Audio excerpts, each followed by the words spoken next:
თავდასხმა საინფორმაციო სააგენტოზე გარდაბნის მუნიციპალიტეტის ტერიტორიაზე ინფოცხრის გადამღებ ჯგუფს თავს დაესხნენ ნაცემია ოპერატორი და მძღოლი. თავდამსხმელებმა დაამტვრიეს და გაიტაცეს ასევე კამერა.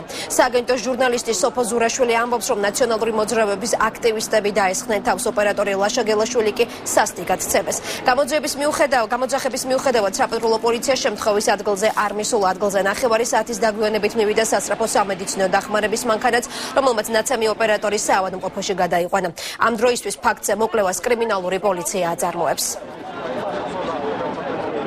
ჩვენ მოვდიოდით გარდაბნის მიმართულებით და აქ იყო ნაციონალური მოძრაობის ძალიან ბევრი კოლონა. კოლონას გამოვყევით და რო ჩამოვედით და ვიდეო კამერები რო დაინახეს, დაგვესხნენ თავს. ესენი იყვნენ აზერბაიჯანელები, ყველა ნაციონალური მოძრაობის წევრები.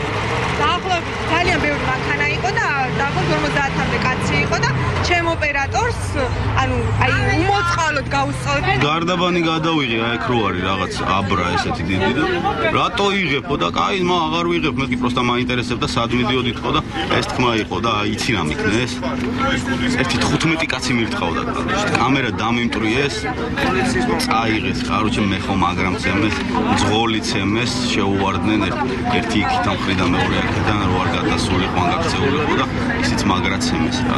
არის წნევა აქ ამჟამად და გადავიყვანთ გამოკვლევებს შევუყვანთ. რამე ხო არ აღენიშნება ისეთი რა? ისეთი არა, დათვალიერებით ისეთი არაფერი.